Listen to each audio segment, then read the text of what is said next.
여러분, 혹시 오늘 아침에도 체중계 위에 올라가 한숨을 쉬셨나요?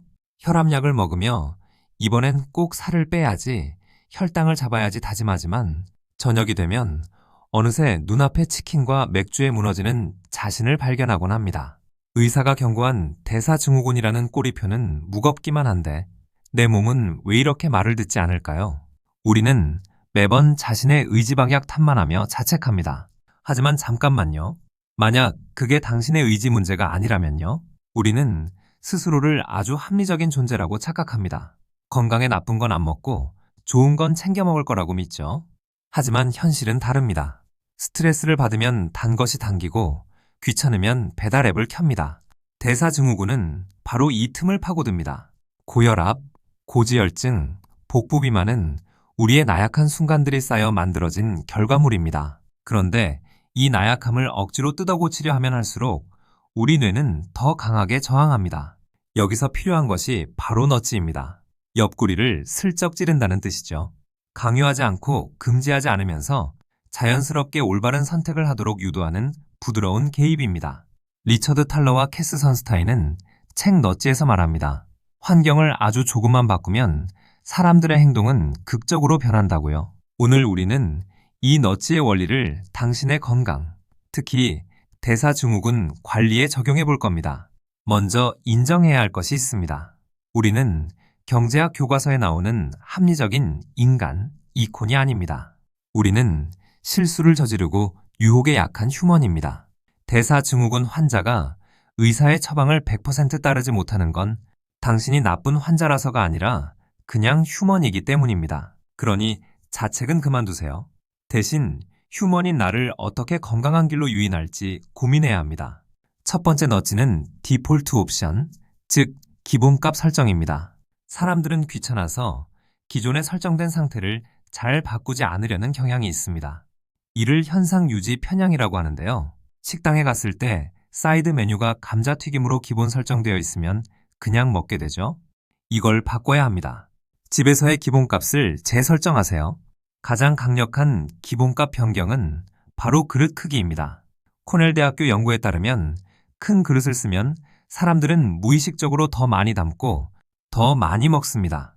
밥그릇을 작은 것으로 바꾸세요. 이것이 바로 당신의 식사량에 대한 새로운 디폴트가 됩니다. 의지로 덜 먹는 게 아니라 그릇이 당신에게 적게 먹도록 너찌를 보내는 겁니다. 두 번째 전략은 선택 설계입니다. 너찌 책에서는 학교 구내식당에서 음식 배치만 바꿨는데 학생들의 샐러드 소비량이 늘어난 사례를 소개합니다. 눈높이에 무엇이 있느냐가 핵심입니다. 지금 냉장고 문을 열어보세요. 눈높이에 케이크나 탄산음료가 있나요? 아니면 씻어놓은 과일과 야채가 있나요? 대사증후군 관리의 핵심은 접근성을 조작하는 것입니다. 몸에 좋은 견과류, 토마토, 물은 손 닿기 쉬운 곳, 눈에 잘 띄는 투명 용기에 담아두세요. 반면 라면, 과자, 믹스커피는 가장 높은 선반이나 구석진 곳, 불투명한 통에 숨기세요.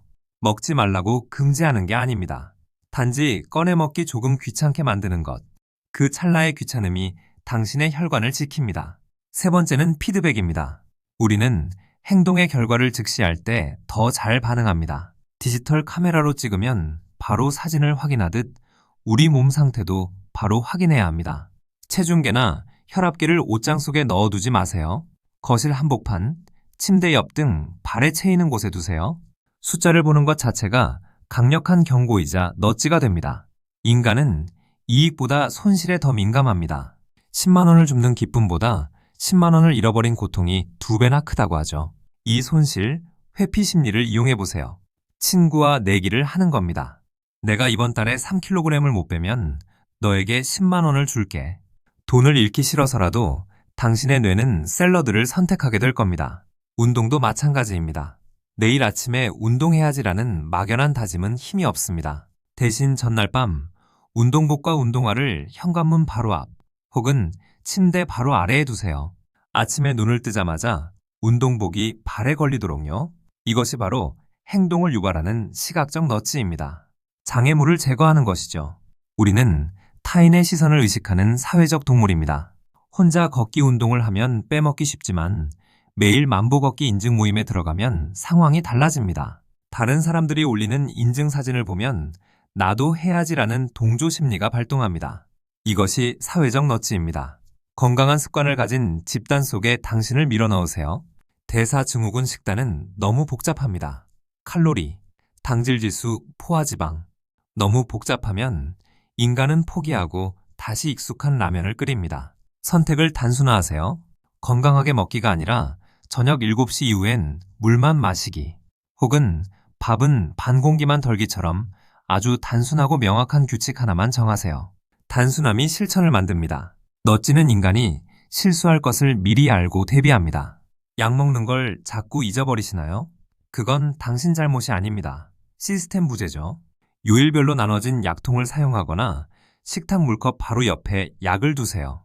실수가 발생할 수 없는 환경을 만드는 것. 이것이 진정한 자기관리입니다. 거창한 목표는 실패의 지름길입니다.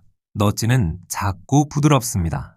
엘리베이터 대신 계단 1층만 걸어 올라가기, 커피 믹스에서 설탕 1~3, 남기고 붓기.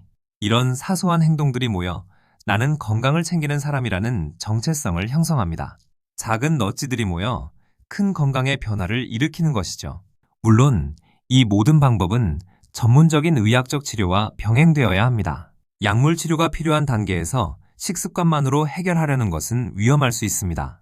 너찌는 치료를 돕는 강력한 생활습관 도구일 뿐 의사를 대체할 수는 없습니다. 주치의와 상의하여 당신의 생활 환경을 어떻게 설계할지 조언을 구해보세요. 마트에 갈 때도 너찌가 필요합니다. 배고픈 상태에서 장을 보지 마세요. 배가 고프면 우리 뇌는 본능적으로 고열량 식품을 찾게 됩니다. 식사 후 배가 부를 때 장을 보면 이성적인 뇌가 작동하여 채소와 건강식을 담게 됩니다. 장바구니의 내용물이 곧 당신의 몸이 된다는 사실을 기억하세요. 저축을 늘리고 싶으면 월급날 자동이체를 걸어두라고 하죠. 건강도 마찬가지입니다. 헬스장이나 운동 프로그램을 미리 결제해 두세요. 갈까 말까 고민하는 순간 이미 지게 됩니다. 이미 지불된 비용이 아까워서라도 가게 만드는 구조. 이것도 경제적 너찌입니다. 같은 정보라도 어떻게 표현하느냐에 따라 반응이 달라집니다. 이 수술은 사망률이 10%입니다 라고 하면 무섭지만 생존율이 90%입니다 라고 하면 안심이 되죠. 다이어트도 똑같습니다. 치킨을 못 먹으라고 생각하면 스트레스지만 내 혈관이 깨끗해지고 있어 라고 생각하면 뿌듯합니다. 긍정적인 프레임으로 자신에게 너찌를 보내세요. 대사증후군과 수면은 밀접한 관련이 있습니다. 잠을 못 자면 식욕 호르몬이 폭발하죠. 침실에서 TV와 스마트폰을 치우세요. 암막 커튼을 치세요. 잠옷을 입는 순간 뇌에게 이제 잘 시간이야 라는 신호를 보내는 것입니다. 수면 환경을 설계하는 것이 곧 식욕을 조절하는 너찌입니다. 작은 접시에 음식을 담으면 많아 보이는 델베프 착시 현상을 기억하세요. 뷔페에 가서도 큰 접시 대신 작은 디저트 접시를 사용하세요. 가득 담았다는 시각적 만족감이 뇌를 속여 포만감을 더 빨리 느끼게 해줍니다. 눈으로 먹는다는 말은 과학입니다. 구글 본사에서는 초콜릿을 불투명한 용기에, 견과류는 투명 용기에 담았더니 초콜릿 소비가 확 줄었다고 합니다. 간식을 아예 없앨 수 없다면 눈에 안 띄게 하세요. 서랍 깊숙이 호일로 감싸서 보이지 않게 두세요. 눈에서 멀어지면 마음에서도 멀어집니다. 물을 많이 마시는 것은 대사증후군 개선에 필수적입니다. 하지만 자꾸 까먹죠? 책상 위에, 차 안에, 침대맡에 항상 물병을 두세요. 빨대가 꽂힌 텀블러는 더 좋습니다. 뚜껑을 여는 과정조차 생략하여 무의식적으로 빨게 되니까요. 접근성을 극대화하세요. 가끔은 숨 쉴 구멍이 필요합니다. 하지만 오늘은 마음껏 먹는 날이라고 정하면 폭식하게 됩니다. 대신 미리 계획된 일탈을 하세요. 토요일 점심에만 피자 2조각처럼 구체적인 한계를 둔 허용은 죄책감을 줄이고 지속 가능한 관리를 돕습니다. 나 혼자만의 싸움은 외롭습니다. 가족들에게 선포하세요. 나 건강해지고 싶어. 도와줘. 밥상에 채소 반찬을 더 올리는 것은 가족 모두에게 좋은 너찌가 됩니다. 환경을 공유하는 사람들과 함께 변하면 효과는 배가 됩니다. SNS에 당신의 건강 목표를 올리세요. 100일 동안 혈당 정상화 도전이라고요. 지켜보는 눈이 많아지면 우리는 약속을 지키려 노력하게 됩니다. 이것은 부담이 아니라 당신을 지탱해주는 든든한 울타리가 될 것입니다. 스트레스는 코르티솔을 분비시켜 뱃살의 주범이 됩니다. 스트레스 해소법을 먹는 것 이외의 것으로 미리 설계해 두세요. 화가 날 땐 심호흡 3번, 우울할 땐 좋아하는 음악 듣기. 만약 이런 감정이 들면 그때는 이렇게 한다는 공식을 미리 만들어 두세요. 가장 과격하지만 확실한 너찌입니다. 배달 앱을 삭제하거나 로그인 정보를 저장하지 마세요. 주문할 때마다 아이디와 비밀번호를 치게 만드는 그 불편함이 충동적인 야식을 막아주는 방지턱이 됩니다. 불편함은 때로 가장 좋은 약입니다. 직장이나 아파트에서 엘리베이터 대신 계단을 이용하게 하려면 어떻게 해야 할까요? 계단에 재미있는 스티커를 붙이거나 소모 칼로리를 적어두는 것만으로도 이용률이 올라갑니다. 당신의 일상 경로에 이런 재미 요소를 심어보세요. 걷는 것이 즐거운 놀이가 되도록요. 무엇을 먹느냐만큼 중요한 것이 어떤 순서로 먹느냐입니다. 채소부터 먼저 먹고 그 다음 단백질, 마지막에 탄수화물을 드세요. 이것은 혈당 스파이크를 막는 생물학적 너지입니다. 밥부터 먹는 습관, 순서만 바꿔도 몸은 달라집니다. 숟가락을 치우고 젓가락으로만 식사해보세요. 국물을 덜 먹게 되고 밥을 천천히 먹게 됩니다. 식사 속도를 늦추는 물리적 제약, 이것이 포만감을 느끼게 하는 시간을 벌어줍니다. 숟가락 하나 없앴을 뿐인데 나트륨 섭취가 확 줄어듭니다. 저녁 식사 직후 바로 양치질을 하세요. 입안이 상쾌해지면 야식의 유혹이 줄어듭니다. 이미 이를 닦아서 귀찮아라는 생각이 식욕을 억제하는 강력한 너찌가 됩니다. 식사의 마침표를 양치질로 찍으세요. 건강한 습관을 유지한 자신에게 보상을 주세요. 단 먹는 것 말고 다른 것으로요. 일주일 동안 운동을 잘했다면 사고 싶었던 책을 사거나 영화를 보세요. 뇌는 보상을 기억하고 그 행동을 반복하려 할 것입니다. 건강한 행동과 기분 좋은 보상을 연결하세요. 먹은 것을 기록하세요. 칼로리를 계산하라는 게 아닙니다. 그저 무엇을 먹었는지 적거나 사진만 찍어도 됩니다. 기록한다는 행위 자체가 무의식적인 섭취를 의식적인 행동으로 바꿉니다. 내가 무엇을 먹고 있는지 아는 것만으로도 식습관은 개선됩니다. 스마트워치가 있다면 알림 기능을 적극 활용하세요. 1시간 동안 움직임 없음 알림이 뜨면 무조건 일어나는 규칙을 정하세요. 기계가 보내는 너찌에 기계적으로 반응하는 것, 생각할 필요 없이 따르는 규칙이 당신을 살립니다. 환경이 허락한다면 스탠딩 책상을 고려해보세요. 혹은 전화를 받을 때만이라도 서서 받는 규칙을 정하세요. 서 있는 시간은 의외로 많은 칼로리를 소모하며 혈액순환을 돕습니다. 앉아있는 시간을 줄이는 것이 대사증후군 탈출의 첫걸음입니다.